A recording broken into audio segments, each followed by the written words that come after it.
Dados da Organização Mundial da Saúde, datados de 2019, apontam que a bipolaridade afeta cerca de 140 milhões de pessoas no mundo todo e em torno de 2,5% da população brasileira. O transtorno bipolar é considerado uma doença crônica, na qual o indivíduo apresenta uma repentina variação de humor. Como 30 de março é considerado o Dia Mundial do Transtorno Bipolar, o Papo com Ela convida a psicóloga clínica Fabiana Helena Silva para nos dar detalhes sobre essa doença. Fabiana, muito obrigada por aceitar o nosso convite, para que a gente pudesse conversar um pouco mais aqui no Papo sobre o transtorno da bipolaridade, aproveitando esse 30 de março, que é o Dia Mundial do Transtorno. Queria que você dissesse pra gente quais são as principais características de uma pessoa que é diagnosticada com transtorno de bipolaridade. Olá, Michele, eu que agradeço o convite, me sinto imensamente honrada de estar participando aqui do Papo com Elas, e é um assunto pertinente, né, e a gente tenta trazer clareza, trazer luz a esse assunto, e de repente muitas pessoas vão se identificar, né, com o padrão do bipolar. A bipolaridade, ela faz parte dos transtornos de personalidade. E dentro desses transtornos, o nome bipolar, ele é classificado por conta dos polos que essa pessoa que tem os sintomas, que enfrentam os sintomas da bipolaridade, ela está ali. É nos polos de maior energia, que é dito como de mania, né, onde essa pessoa tem uma energia muito grande, e aí começam a aparecer os comportamentos disfuncionais. Daí a necessidade da atenção da família estar presente e acompanhando, né, no sentido de identificação, de mudança de comportamento dessa pessoa que pode estar apresentando, ou no polo da mania, ou no polo de menor energia, que é o da depressão. Né, que são os quadros clássicos da depressão, de menos energia. Por que mania? Nesse sentido, a gente fala que como essa pessoa está com muito mais energia, aí desenvolve o quadro, que é uma fala mais acelerada, que é uma energia que a gente classifica como pouco sono. Não é insônia, é diminuição de sono no sentido dessa pessoa se sentir bem e disposta com poucas horas de sono. Comportamentos de superioridade no sentido dela se achar capaz de fazer coisas que ela não está preparada ou qualificada para aquilo. Comportamentos de risco também ocorrem nos quadros de mania. Então, é muito importante a percepção dessa pessoa sobre o que está acontecendo com ela, como também da família, no cuidado, né, na atenção de estar se atentando para que alguma coisa está errada e que precisa, né, de um auxílio médico, um acompanhamento mais de perto. Quando a gente fala de estar num polo de mais energia ou num polo de menos energia, isso quer dizer que essa pessoa transita facilmente entre esses dois polos ou ela se fixa em um deles? Pode acontecer o sentido da mudança rápida, mas ela transita entre os dois polos, sim. Né? Tem classificações estudos que vão dizer que esses polos são muito sutis, dependendo da crise que a pessoa está enfrentando. Começa muito sutil, mas dependendo de se for muito acentuado, a mudança do polo, né, do humor, né, do humor exacerbado, da energia alta, classificado como mania, e da depressão, que já é o oposto disso, se for muito acentuado, aí a gente começa a falar dos casos de realmente um atendimento mais drásticos no sentido de internação mesmo, que pode ocorrer. Mas essa pessoa, ela estando atenta ao que está acontecendo, os familiares estarem atentos também, isso ajuda muito, porque o tratamento para bipolaridade, no caso para o transtorno em si, ela vai ser efetivo com duas frentes, sendo a medicamentosa a necessária, necessária nesse momento, é indispensável, e a psicoterapia, que é justamente essa pessoa se perceber dentro desse quadro e se projetar, ter ferramentas, ter condições para se projetar no sentido de um comportamento mais funcional e se entendendo também dentro do quadro. Quando a gente pensa no transtorno bipolar, queria que você dissesse para a gente se há uma origem desse transtorno no que diz respeito à condição biológica, se é uma herança genética, se são fatores externos que fazem com que a pessoa desenvolva esse transtorno bipolar. O que a gente pode apontar como causa desse quadro? A gente pode dizer que existem vários fatores, dentre eles, sim, o de prevalência maior é o genético. Isso a gente falando de parentes de primeiro grau, pais, filhos, né? Tios, nessa ordem.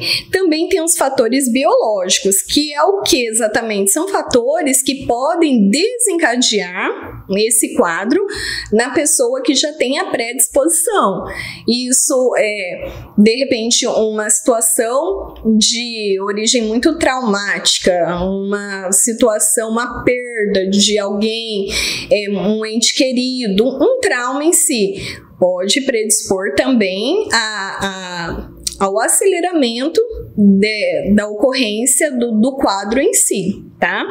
E também a gente tem os desequilíbrios neurocerebrais, que são justamente a questão dos neurotransmissores. Neles, se tiver esse desequilíbrio, propicia também a ocorrência do quadro em si. Então a gente fala que ele é multifatorial. E também é importante dizer que para o diagnóstico a gente está falando de um atendimento multidisciplinar, porque a gente trabalha com comportamental. Tem o psiquiatra que vai trabalhar com a parte medicamentosa. E os dois, eles tendem a dar muito certo no sentido de que o paciente aderindo a esse tratamento, a família tendo consciência do que é o transtorno, como ele se manifesta, e dar apoio, suporte emocional a esse paciente é muito importante. A adesão ao tratamento da família e do paciente, a gente diz que é sucesso realmente no sentido desse paciente ter menos prejuízos nessa caminhada da descoberta do transtorno, da vivência com o transtorno e, por que não dizer, se descobrir para além desse transtorno, né? A gente tem uma faixa etária em que é mais comum o transtorno se manifestar ou haver o diagnóstico desse transtorno? Tem estudos que nos indicam que assim, a fase da adolescência ela já dá sinais, né, bem característicos. Então é uma idade que, vamos colocar assim, uns 14 anos. Tem estudos que falam que a partir dos 14 anos a gente já tem evidências, né, do início do transtorno. Mas enfim, existem no próprio DSM, a gente já começa a trabalhar com a referência de crianças também. Mas enfim, estudos científicos que são aí conhecidos e que a gente acaba acessando e estando ali revisitando sempre, é a partir dessa faixa etária, de 14 anos em diante. O que é DSM? DSM é um manual de transtornos, né, da classe médica, psiquiátrica, e nós psicólogos estamos sempre ali consultando, pegando referências e nos guiando através dele. Agora a gente tem a última versão, que é o DSM-TR, e assim, ele traz muitas novidades acerca de estudos mais atualizados, acerca dos padrões que a gente tem que observar quando se trata de um paciente e do mapeamento para esse diagnóstico. Então ele nos orienta no sentido de estar ali classificando todos os sintomas, comportamentos e diagnósticos e prognóstico de como que é o curso do transtorno em si. Entendi. Me diz uma coisa, você disse assim pra gente, quem tá dentro do transtorno da bipolaridade pode adotar um comportamento que pode ser de risco, né? Achando que ele é capaz de fazer coisas que muitas vezes não há essa possibilidade. A gente pode dizer que alguém que está sem o acompanhamento médico e psicoterapêutico, ele pode colocar a própria vida em risco e a vida dos outros também? Sim, uma vez que esse paciente ele transita em 2 polos e esses polos são muito acentuados, o risco ele pode estar iminente ali no comportamento. Então, nós dizemos que dependendo de como esse paciente chega até nós, a gente já se projeta no sentido de comunicar à família, trazer o esclarecimento para a família e a família ser suporte nosso nesse acompanhamento. Lembrando sempre que o medicamentoso indiscutivelmente é necessário para regular o humor desse paciente, para estabilizar o humor. E o psicólogo, ele se mune dessas armas, dessas ferramentas no sentido de ter a família perto para monitorar esse paciente, principalmente nos primeiros 15 dias do uso de medicação. Eles são os mais críticos e também tem casos que precisa ajustar a medicação, porque não existe uma fórmula X para todos, então tem que ver como que esse paciente vai evoluir de acordo com a medicação usada e de repente precisar de ajustes ou troca do medicamento. Então, assim, a gente trabalha em cooperação com o psiquiatra, a gente tem esse contato direto, monitorando o paciente, unido com esse apoio, essa rede de apoio da família. Então, assim, ocorre situações que o risco é iminente, a gente precisa estar atento e preparado para esse comportamento, sim. Uma vez diagnosticado o transtorno da bipolaridade, esse paciente ele vai precisar ficar sob medicamento para o resto da vida? Sim, estudos de imagem nos mostram que o funcionamento e a estrutura cerebral deste paciente, ele é característico, ele tem um funcionamento diferente de pessoas que não têm o transtorno. Então, estudos de imagem nos mostram isso. Então, acompanhamento sim, acompanhamento a gente não é para o resto da vida, mas a medicação, ela se faz necessária. E, de repente, a diminuição da medicação. Tem pacientes que começam com uma medicação um número de medicação maior ou quantidades medicamentosas maior e vai melhorando com o tempo e isso vai sendo revisto pelo profissional. Então, a qualidade de vida desse paciente com a medicação ela é muito boa. Lembrando que não é só a medicação, é a psicoterapia, é mudança de estilo de vida. Esse paciente vai ter que se atentar a comportamentos que não pode, que vão ser potenciais danosos para ele. No caso, a bebida alcoólica, drogas ilícitas, medicamentos sem acompanhamento médico. Isso, assim, não pode existir na vida do paciente que enfrenta esse transtorno. Só o estilo de vida ele tem que mudar. O estilo de vida como um todo, alimentação, atividade física, acompanhamento, no caso, se for necessário, de sobrepeso ou perda de peso acentuada. Tudo isso faz parte de um combo que vai trazer sucesso no final para esse paciente que está atento a tudo isso. A qualidade de vida dele melhora, a medicação ela é mais eficaz, o olhar dele, a percepção dele para si mesmo passa a ser outra. E isso tudo faz com que esse paciente tenha uma qualidade de vida boa, podendo desempenhar todas as suas atividades normalmente.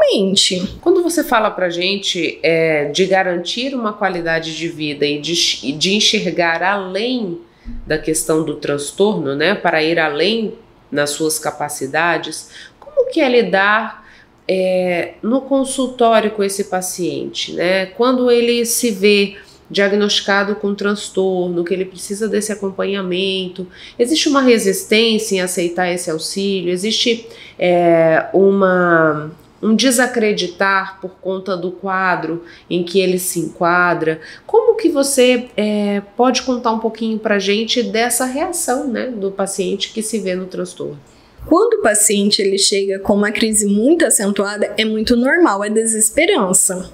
Então, assim, a primeira coisa que o profissional da psicologia faz é justamente linkar esse atendimento ao medicamentoso, encaminhar esse paciente ao psiquiatra. Uma vez que ele tem a questão emocional dele, a questão de regulação emocional dele já ajustada no que diz respeito à medicação, o tratamento ele tende a ser muito mais tranquilo. A resistência ela existe a partir do momento que alguma coisa está disfuncional ali e que precisa ser ajustada. A partir do momento que o paciente ele se percebe de outra maneira com o uso da medicação, aí a gente entra com uma psicoeducação. Essa psicoeducação é realmente projetar esse paciente para um futuro de uma vivência mais funcional. Dentro daqueles comportamentos disfuncionais, a gente vai fazendo frentes de ação e está trazendo esse paciente junto conosco na adesão de uma outra percepção, de uma maneira mais funcional de enxergar o seu quadro, ter consciência de que é um paciente que precisa do tratamento medicamentoso, que sem ele as coisas não vão melhorar e que essa adesão ela é necessária para o sucesso do tratamento como um todo. E, insisto, a família é fundamental nesse processo. A família é fundamental no sentido de entender, de ser apoio emocional, porque o psicólogo, ele tá ali uma vez por semana. De repente, dependendo do quadro, a gente aumenta essa frequência para 2 vezes na semana. O psiquiatra está ali para ajuste, para medicação, para orientação no que diz respeito à área dele. Mas a família é quem vai estar sempre ali. A família que pode perceber esses movimentos sutis no que diz respeito à desregulação e, de repente, no incentivo, que é o que a gente torce, que a gente quer, que a gente trabalha para isso, no incentivo dele continuar, aplaudir esses avanços que esse paciente tem, porque só quem vivencia esse quadro sabe o quão difícil, o quão complexo e o quanto às vezes ele verbaliza e o outro não entende, o quanto que esse mundo dele ali de repente é um mundo solitário, é um mundo sozinho, que ele sinaliza, dá sinais de mania ou depressão e a pessoa que não entende está ali sem entender o porquê desse comportamento. E são pessoas que, se não tiver o acompanhamento e o diagnóstico, elas acarretam prejuízos em todas as frentes da sua vida, social, profissional, familiar, amorosa. Então, assim, você imagina uma pessoa vivendo dentro desse mundo que só ele se entende, se percebe, ou melhor, às vezes nem ele se entende, e dentro de tudo que ele olha, tá tudo assim em prejuízo. Então, o olhar da família é muito importante para ajuda e suporte. Muito obrigada pelas informações aqui no Papo. Por nada, eu que agradeço. Repito, me sinto imensamente feliz de estar aqui e espero ter contribuído com essas informações para as pessoas que se veem dentro desse quadro. Existe saída, tem como ter uma vida funcional e lute por si mesmo. É a mensagem que a gente deixa. Hoje o Papo com Ela recebe a Subprocuradora-Geral de Justiça Administrativa do Ministério Público de Mato Grosso, Claire Vogel Dutra. A nossa pauta é o Observatório Caliandra, uma iniciativa do Ministério Público Estadual que visa atuar na prevenção, orientação e sensibilização da população sobre a violência doméstica e familiar contra a mulher e o gênero feminino. Doutora Claire, muito obrigada por aceitar o nosso convite para que a gente falasse mais sobre essa iniciativa que é a criação do Observatório Caliandra. O que está disponível nessa plataforma e como ela pretende agir para que a gente possa combater os índices de violência doméstica e familiar contra as mulheres, contra o gênero feminino em Mato Grosso? Obrigada, Michele, pelo convite. A gente tem trabalhado nessa plataforma com o intuito de informar, de ser uma plataforma para que as pessoas tenham conhecimento especificamente dos casos de feminicídio. Então, as nossas informações são mais focadas na questão que envolve o feminicídio. Nós temos também um local lá próprio para denúncia. Quem estiver sofrendo violência pode denunciar, inclusive pode solicitar a medida protetiva. A gente tem uma integração com a Polícia Civil. E aí, em razão disso, a pessoa que entra lá, além de fazer denúncia para a nossa ouvidoria, também consegue fazer formulação direto para a Polícia Civil de medida protetiva ou boletim de ocorrência. Mas a ideia principal do portal mesmo é a informação, é dar transparência, porque a gente sempre recebe muita reclamação da população, da sociedade em geral, da imprensa, de que não existem informações consolidadas, muitas vezes, desses casos, A gente sabe que Mato Grosso está aí liderando, um dos rankings aí de percentual de feminicídios por 100 mil habitantes, A média nacional é de 1,4, a gente está com 2,5 feminicídios por 100 mil habitantes, então é um número muito alto, é um percentual muito alto. Então a gente precisa sistematizar esses casos e a gente precisa mostrar isso para que a população também acompanhe o que está acontecendo com esses processos, A gente consegue consultar os processos, pode conhecer um pouco das vítimas, saber quem são, a gente tem um perfil lá, que a gente demonstra que não são apenas mais um número, são pessoas mesmo, e aí coloca lá um perfil informando, se tinha filhos, quantos filhos deixou, família, o que fazia. Então isso é muito importante até para causar um impacto na sociedade e mostrar o problema que é social também, essa questão da violência contra a mulher e o seu ápice, que é o feminicídio. Quando a gente pensa nessas vítimas, a gente tem um memorial dentro do Observatório Caliandra, eu dei uma pesquisada, vi que a gente já tem pelo menos umas 5 vítimas ali colocadas.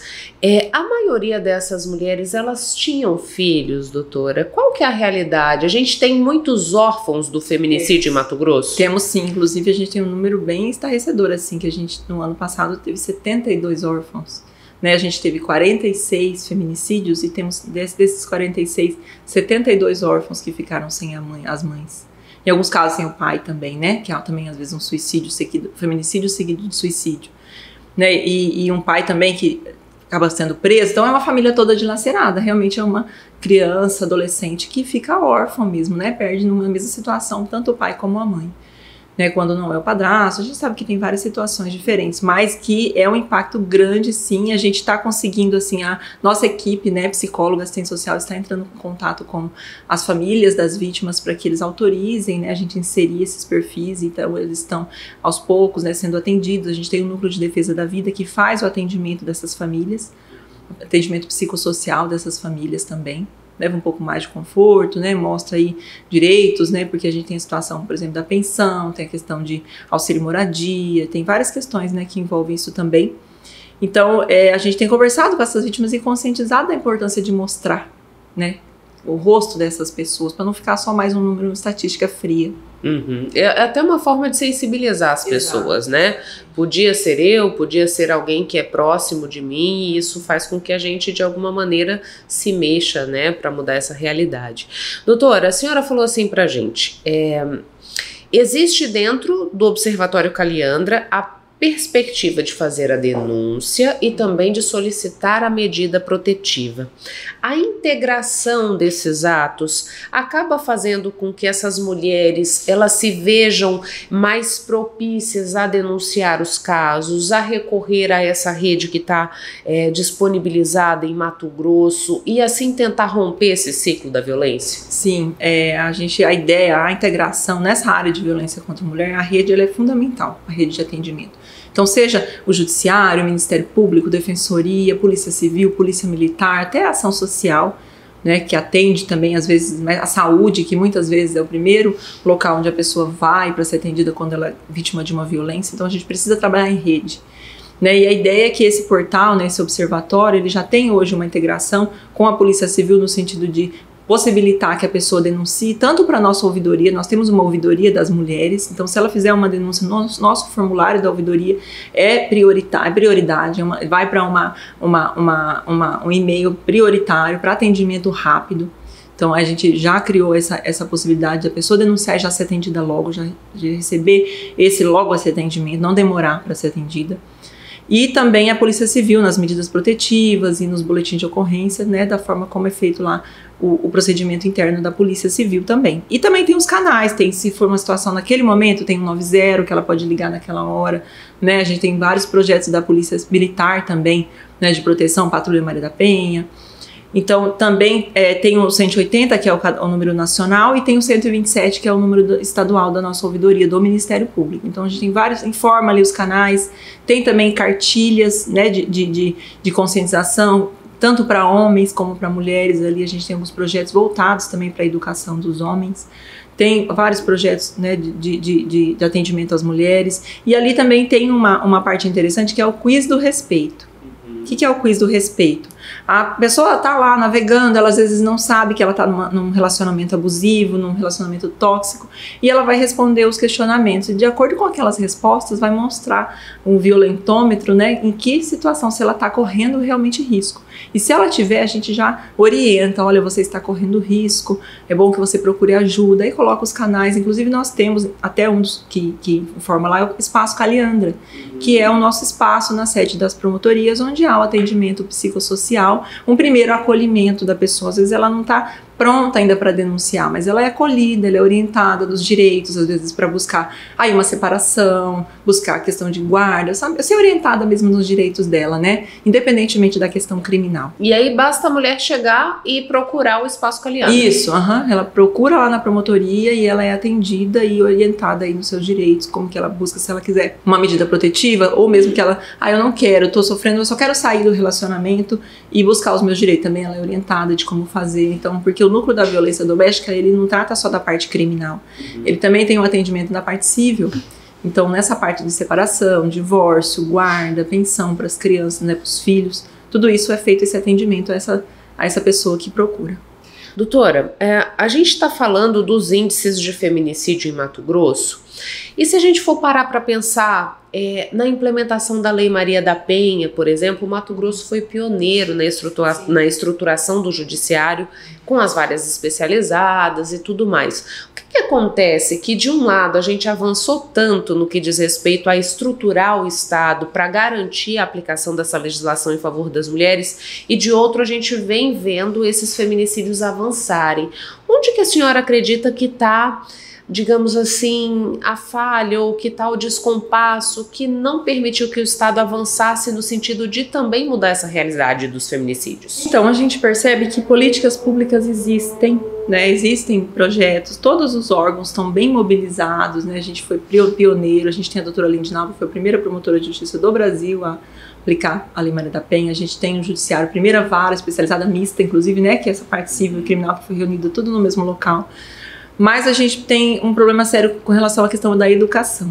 Então eu penso que a questão da educação, que acaba gerando uma questão cultural, um machismo estrutural, e que ainda é difícil de romper essa realidade. Então eu penso que a gente precisa focar na educação mesmo, né? Na educação dos nossos filhos, das nossas filhas, né? Das crianças, para que no futuro sejam pessoas melhores. Porque a grande maioria, por exemplo, dos casos de feminicídio, eles ocorrem decorrente de um machismo, de uma percepção que muitas vezes o homem entende que a mulher é uma propriedade dele, que ela não pode sair de um relacionamento mesmo que ela não esteja bem, que ela é obrigada a permanecer mesmo que ela não queira. Então a gente, né, um ciúme excessivo. Então a grande parte dos feminicídios acontecem, né, nessas situações. Então a gente precisa realmente focar na educação, né, nas políticas públicas de base mesmo, de educar a população, de mudar essa cultura para que as pessoas, né, acabar com esse machismo estrutural e que realmente se cresça aí com uma percepção diferente das relações aí entre homens e mulheres. Como a escola pode colaborar nesse processo, doutora? E por que eu questiono? Todas as vezes que a gente tem uma discussão que fala-se da necessidade da gente discutir a questão de gênero nas salas de aula, a gente tem uma deturpação do que seria isso. Sim. Né? E essa pauta, ela não avança. Então eu queria que a senhora pudesse falar qual seria o papel da escola para que a gente mude essa cultura, infelizmente, que está arraigada. A escola, ela pode, né, tem questões de ética, né, tem muitas questões, né, a gente teve até uma entrevistada esses dias lá do nosso projeto Juntos por Elas, que falou bastante isso, sobre a questão da necessidade da gente colocar nas escolas disciplinas que tratem disso, né, de ética, mas não aquela ética, né, filosófica, realmente uma ética do dia a dia, uma necessidade que as pessoas se aceitem todos como iguais, né, que as pessoas cresçam aí sem essa separação muito grande de falar, não, isso aqui é coisa de menina, isso aqui é coisa de menino. Então há um certo conservadorismo, né, muito grande nessa dificuldade da gente conseguir avançar nisso, mas é importante a gente discutir muito sobre isso para que vá mudando aos poucos aí com as próximas gerações, a gente tenha um pensamento mais aberto com relação a isso, para que a gente não se mantenha aí com aquelas ideias antigas aí e daquele machismo mesmo que acaba virando no final essa violência que ninguém quer, né? Uma violência que ela começa muitas vezes com uma violência psicológica, né? Com uma forma de um desrespeito, né? Uma violência psicológica, sexual ou mesmo econômica, financeira, né, no sentido de o marido às vezes achar que ele que precisa administrar o salário da esposa, isso e aquilo, e acaba virando uma violência física e por fim, muitas vezes acaba desaguando num feminicídio. Quando a gente fala de violência contra a mulher e o gênero feminino, a gente está abarcando dentro do observatório também os casos de travestis, mulheres trans, esses dados também vão estar ali reunidos. Sim, exatamente, as mulheres trans são equiparadas, né, a mulheres nessa situação, né, então elas são incluídas sim nos números de violência contra a mulher. Observatório Caliandra e o Espaço Caliandra, ele tem essa perspectiva, doutora, de promover palestras, de levar discussões para dentro das escolas, de, por exemplo, eu tenho uma empresa e eu queria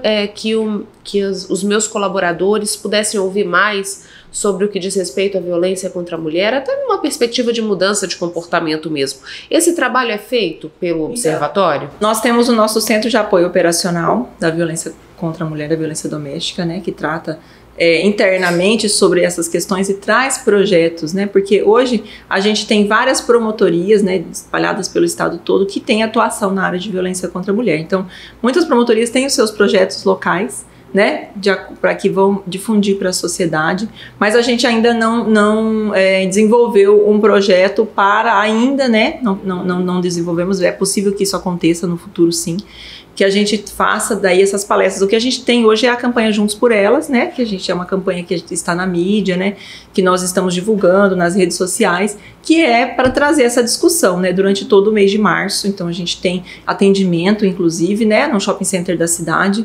atendimento tanto da nossa ouvidoria como da Polícia Civil em conjunto. Então está sendo feito esse atendimento dentro do shopping center para difundir e para discutir essas questões. Então a ideia é a gente ampliar essa discussão, mas nada impede que no futuro a gente amplie realmente e faça esse trabalho para empresas, para escolas, para instituições, né, que amplie essa discussão. É possível sim que a gente crie, implemente até trazendo essa ideia aí para o nosso planejamento. Quando a senhora falou dessa necessidade da gente também atender os homens agressores, qual que é a realidade que a gente tem hoje no estado? Esse tipo de atendimento, ele se consolidou ou existem áreas ou cidades, regiões, onde ele existe e outras que ainda estão descobertas? Olha, nós temos um projeto bem interessante em conjunto, né, do Ministério Público, Judiciário, Polícia Civil, encabeçado pela Polícia Civil, que é Papo de Homem para Homem, que é um grupo reflexivo voltado para os homens, em que há essa discussão. Então, homens vão lá e falam, né? O Dr. Tiago é um que faz parte.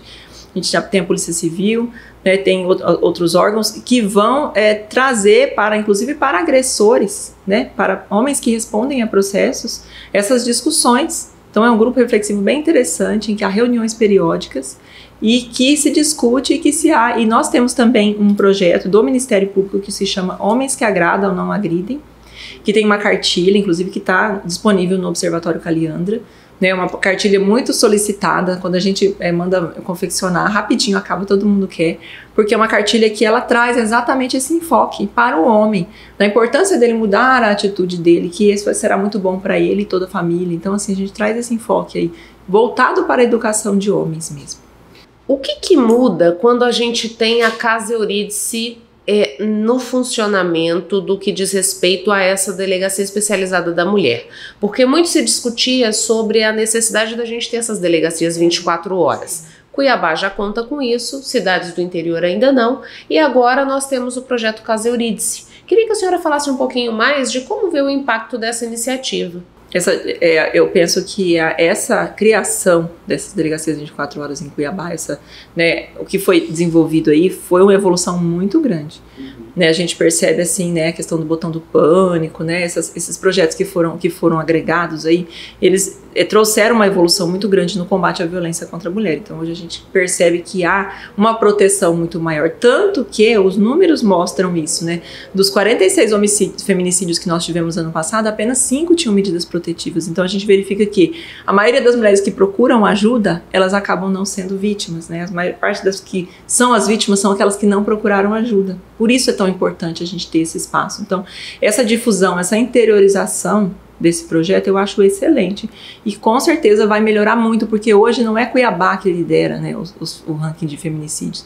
Nós temos os últimos, né, no próprio observatório nós temos os rankings dos últimos 5 anos, e dos últimos 5 anos quem tem maior número de feminicídios, para você ter uma ideia, é Sinop. Então a gente percebe que a gente precisa mesmo interiorizar essa política, a gente precisa fazer com que essa ideia, esse atendimento, esse acolhimento aí integral, em período integral, seja espalhado aí por todo o estado.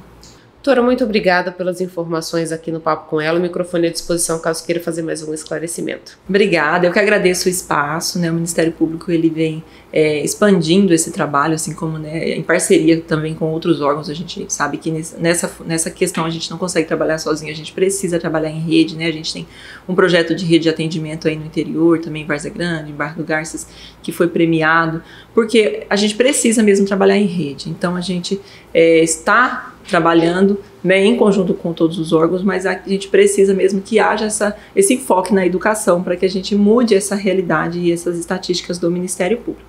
Então nós estamos à disposição, a ideia é que esse projeto realmente cresça, né, aumente as informações. O Observatório Caliandra está começando apenas, mas a gente vai expandir. A ideia é que além dos números de feminicídio a gente consiga trazer outros números também, além do feminicídio, né, o número de boletins de ocorrência, de medidas protetivas, qualquer tipo de violência, e outros conteúdos também, para que a gente consiga ser realmente um portal disponível aí para que todos consigam consultar e saber o que está acontecendo. Então eu gostaria de agradecer o espaço e dizer que nós estamos aí à disposição, e precisando, denuncie. Eu acho que é importante, né, os números mostram que normalmente quem denuncia acaba ficando protegido e evita de que aconteça realmente essas situações mais graves.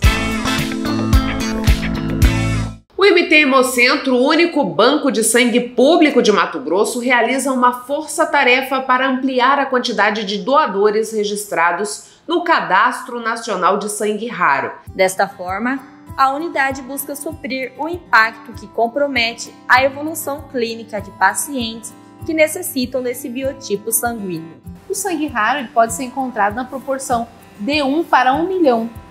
Ou seja, não é o grupo sanguíneo em si que o torna raro, mas a combinação de fenótipos, tá? Que são uma combinação muito específica que muitas vezes não vai encontrar dentro da população. Por exemplo, nós temos um sangue que é raríssimo no mundo, que é chamado Bombay, que ele só aceita receber dele mesmo. E ele é chamado de Bombaim porque ele é um sangue de etnia hindu, da Índia. É um exemplo de sangue raro. Existem pouquíssimas pessoas no mundo com esse perfil de fenótipo. Normalmente, quando uma pessoa chega num serviço de hemoterapia, não se consegue doador compatível.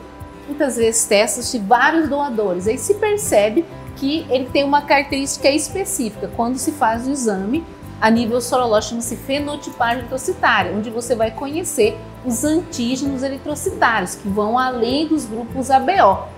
Tá? Essas combinações de antígenos que estão na membrana da hemácia.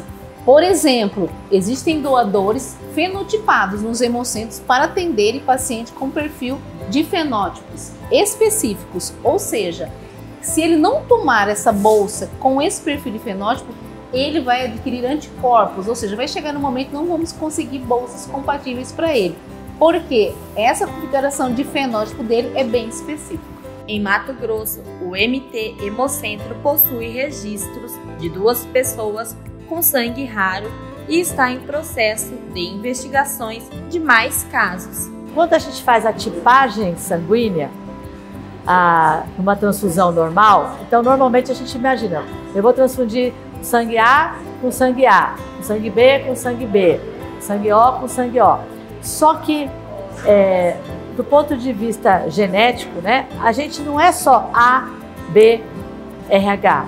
Nós temos outras proteínas no sangue que elas também podem reagir e provocar uma reação transfusional, uma reação de incompatibilidade, no caso daquelas pessoas que vão tomar múltiplas transfusões. Se a gente toma uma transfusão uma vez só, num acidente, pós-parto, numa cirurgia, então você faz a tipagem, entre aspas, simples, A positivo com A positivo, tudo bem.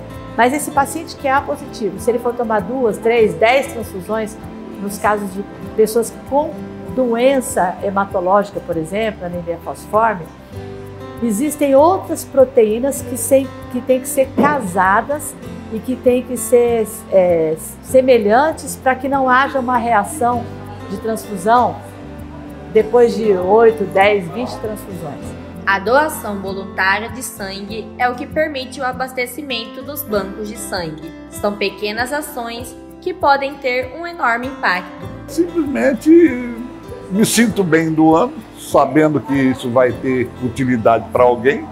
Não sei quem vai receber, mas alguém vai. E isso me dá prazer em fazer. Então faço aí desde 85, regularmente. Tudo é uma questão de princípios, de querer ajudar alguém, de poder ajudar. Então faça, não custa nada, não dói, não atrapalha.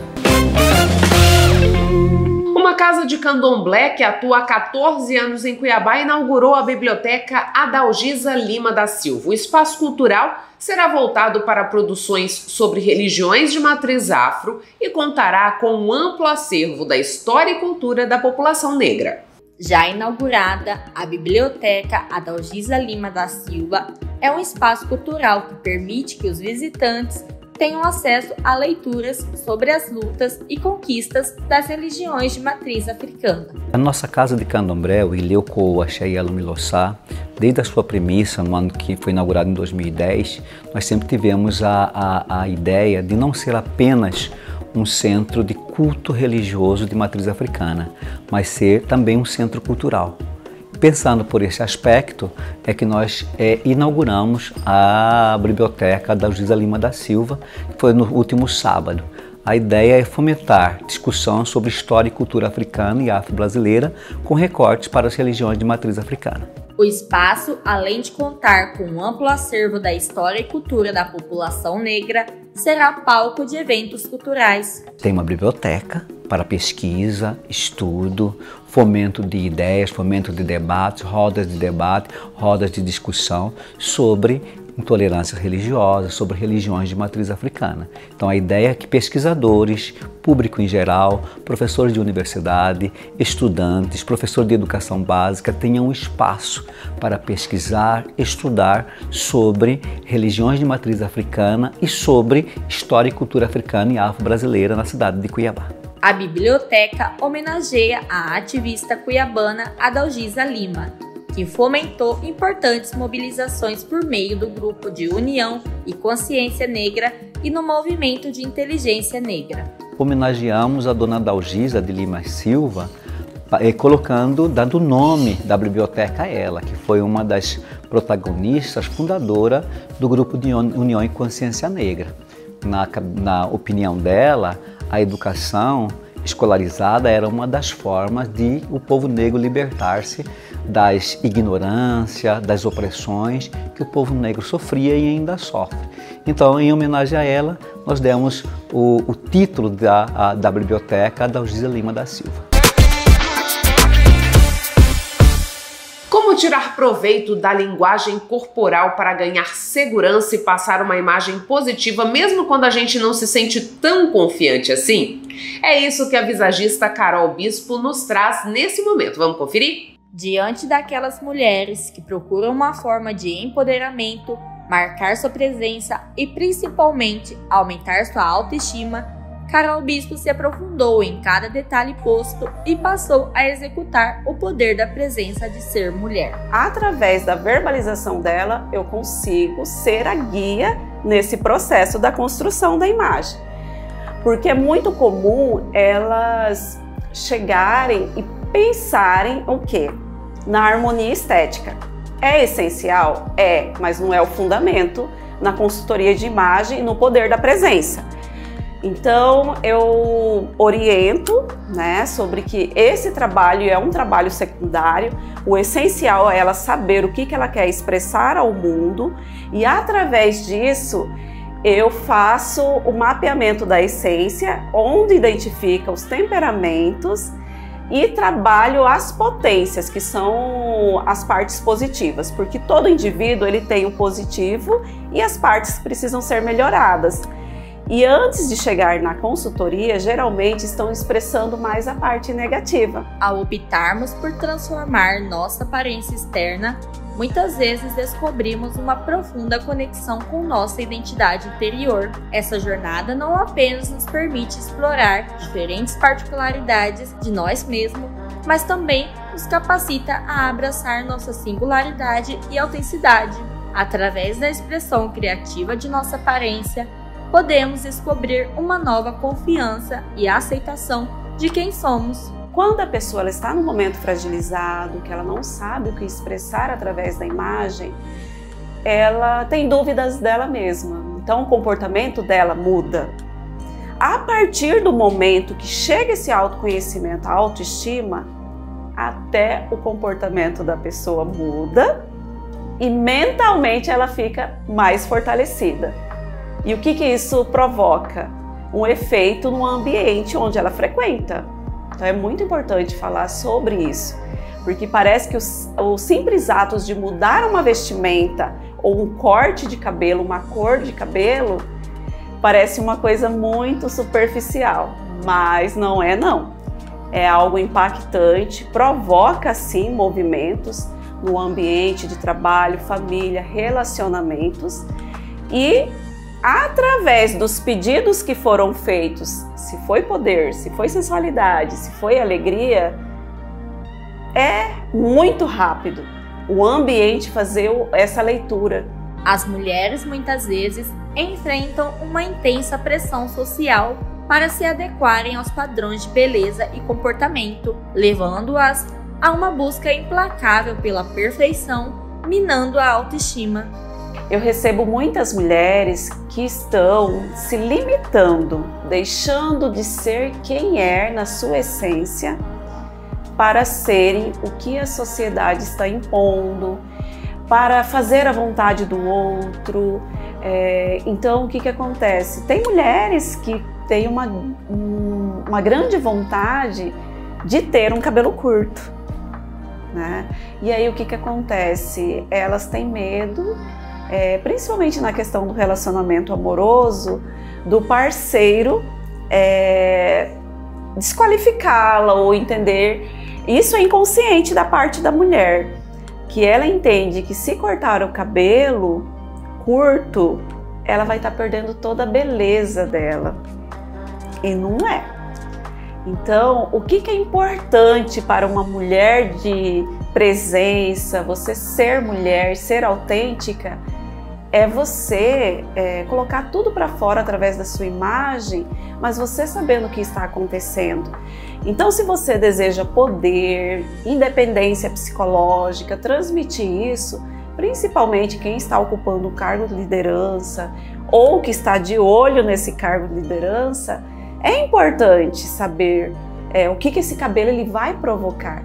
O Papo com Ela chegou ao fim. Eu agradeço a você que ficou comigo até este momento e desejo para você uma feliz Páscoa. É sempre uma honra poder contar com a sua companhia. Quero aproveitar a oportunidade também e mandar um feliz aniversário para minha mãe, que completa hoje mais um ciclo de vida. Beijo, mãe! Espero contar com a sua companhia no próximo domingo, a partir das 9 da noite, aqui na TV Cidade Verde. E eu quero te fazer um pedido. Se você ainda não segue o Papo com Ela nas redes sociais, segue a gente lá no Instagram, no Facebook, se inscreva no nosso canal no YouTube. Lembrando que você pode nos ajudar a fazer o programa, mandando a sua sugestão de entrevista ou reportagem. Conta pra gente o que você gostaria de assistir aqui no Papo com Ela. Você pode fazer isso pelas nossas redes sociais ou mandando um e-mail que tá aí na sua tela o endereço. Tenham todos uma excelente semana, a gente volta domingo que vem e eu aguardo você. Um beijo e até lá!